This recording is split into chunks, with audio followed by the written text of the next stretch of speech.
She's white.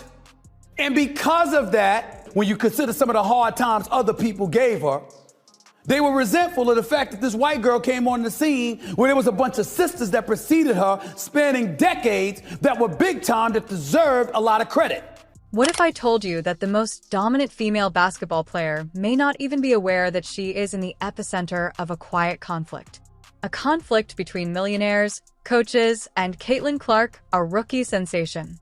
It's possible that the real cause of Indiana's upheaval is more sinister than most people realize.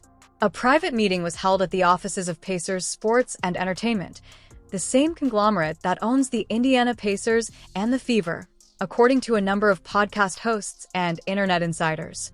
Steve Simon, the millionaire owner, Stephanie White, the head coach, and executives from the top Fever were there in that room. So yet, there have been no leaks, cameras, or reporters. Because based on the rumors, everything odd that has been occurring in Indiana recently can be explained by what was discussed at that meeting. Like I said, we are in the biggest moment in WNBA history. There's no denying that. Everybody knows that, and everybody that's in a place in power has a true responsibility, and even myself, we have a responsibility to make sure that this game is in a great place going forward with the CBA. And fans can't resist noticing the strange energy shift, the lineup changes, and the abrupt decline in Caitlin Clark's shot attempts. Now that we may finally understand why something doesn't add up. But before we continue, make sure to stay tuned because what I'm going to share has the power to alter your perception of the WNBA as a whole. Additionally, I much appreciate your subscription, so please click the like button and subscribe. Okay, let's take a closer look. The Fever are typically thought of as just another WNBA team. They're not. They are a part of a sports empire established by the Simons, one of the wealthiest families in America. In addition to owning the Pacers, the Simons also control the enormous Simon Property Group, a multi-billion-dollar mall company. Herb Simon, a 90-year-old legend in Indiana business circles, is at the top of that chain. However, his son Steve Simon, the true puppet master of Indiana basketball, is in charge of day-to-day operations. He doesn't require social media influence because he is quiet and discreet. Your word is law when you are in charge of a billion-dollar empire. Steve Simon apparently took action after noticing a decline in Fever ticket sales and a slowdown in Caitlin Clark's viral momentum. The rumor mill then sprung into activity. Steve Simon is said to have said a single line at the private meeting that left everyone in the room speechless. "From now on, it's CCT, Caitlin Clark's team," he stated. Consider that. It is a direct corporate directive from the man in charge of Indiana sports, not a catchphrase or a moniker. The message was unambiguous. Everything now passes through Caitlin. Everything. The brand, the marketing, the offense. Because you do more than simply teach your rookie athlete when she is bringing in millions of dollars from tickets, merchandise, and national publicity. Your investment is safeguarded. The drama starts at that point. Head coach Stephanie White has a method, a team-first strategy based on motion and structure. She preferred discipline over logo threes and flash plays. And it worked for a time. The Fever resumed their winning ways. For the first time in years, they even qualified for the playoffs. However, another item subtly began to leak. Buzz, ticket sales, and ratings. There were no spectators for system basketball. They were arriving for the human highlight reel, the deep three assassin, the Phenom, and Caitlin Clark. The room erupted when Simon allegedly instructed White and the front desk to reassemble the squad around Caitlin.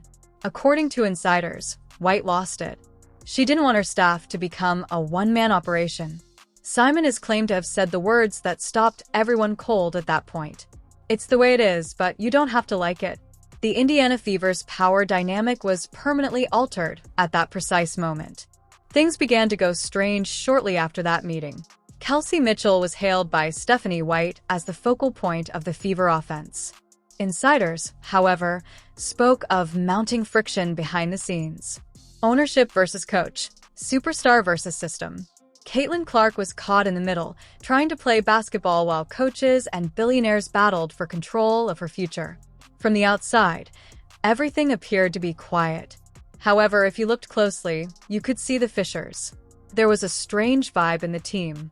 The press briefings became less heated, and the Caitlin Clark highlights that had gone viral abruptly vanished. Fans sensed a change in the situation. Let's face it, offensive spacing doesn't matter to millionaires. Profits are important to them.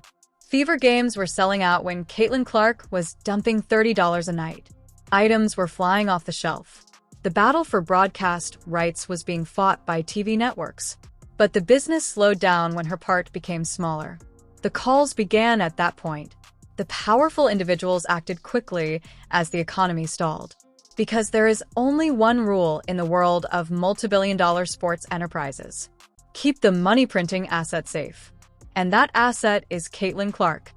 I mean, people looked at the Cheryl Swoops of the world, the Maya Moores of the world, and others, and they said, yo, there was a bunch of people that came before her that did big things for the WNBA. I respect it. It is right. I appreciate it. But whiteness does have its privileges. Fans have observed little but noticeable changes after that reported meeting. All of the focus of new marketing campaigns is Caitlin. She now has exclusive sponsorships under her name. A social media campaign that resembles a rebranding more than a basketball advertisement. The Fever are more than just a squad these days. They serve as Caitlin Clark, Inc.'s platform. And that's the truth of contemporary sports, whether you like it or not. This goes beyond basketball. It's business warfare. Because the WNBA isn't just about playing on the court in 2025. It is vying for billions, brands, and headlines. Furthermore, Caitlin Clark is more than just a player. She is transforming what it means to be a franchise player and is the brand magnet. The league's executives are keeping an eye on it. It is also seen by other teams. They are aware that if this Indiana experiment is successful, the coach-led team paradigm will become obsolete. The stars, who have the ability to influence markets in addition to scoring points, will rule the future. Everyone is now curious as to what will happen next. Will Stephanie White stick around and use Caitlin's abilities to rebuild the offense? Or will the billionaire at the top decide that a coaching change is necessary? Because one thing is evident in Indiana at the moment. The balance of power has changed. Billionaires are observing. The supporters are standing by. Additionally, Caitlin Clark holds the Fever's future. She may also be holding the entire WNBA. Building this league to make sure it's in a great spot for many years to come, because you all know I grew up as a huge fan of this league, and I'm going to do everything I can to make this the league that, you know, a 5-year-old, a 10-year-old, a 15. You can hear the stress in every courteous response if you pay close attention to post-game interviews. Caitlin maintains her composure. White maintains his professionalism. However, the undertone is strong.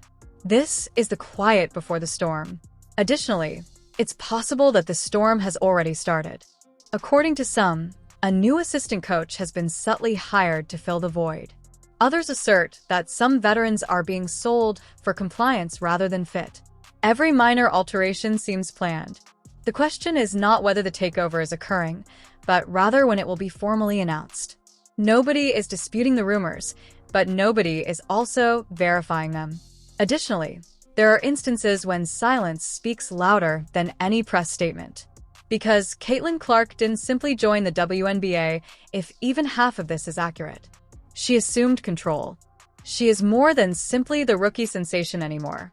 She is the focal point of a huge change in women's basketball. And since the outcome in Indiana will determine the tone for the entire sport, every executive in the league is keeping a careful eye on things. This is nothing new to us. Not only does one player change the game, but the company that makes it. For the NBA, Jordan did this. For tennis, Serena did it. Caitlin may now be doing it for the women's basketball team. Wins and losses are no longer the only aspect of the Fever's rise. It has to do with ownership, control, and influence over the story. Caitlin Clark is doing more than simply altering the books of records. She is changing the game's politics. According to the sources, she is now involved in every decision, either directly or indirectly. Her endorsements, media appearances, and even the uniform design for the upcoming season. It's all about Clark. And all changes when one player surpasses the franchise in popularity. Previously, the coach, the owners, and the system own the Indiana Fever. It currently belongs to a single individual who wears number 22. And if the rumors are accurate, there will be more to the upcoming season than just basketball. It will have a stubborn coach, a millionaire empire, a generational star who recently rose to the position of most powerful woman in basketball, and a power tale. The world is going to witness the true significance of this team, which is led by Caitlin Clark.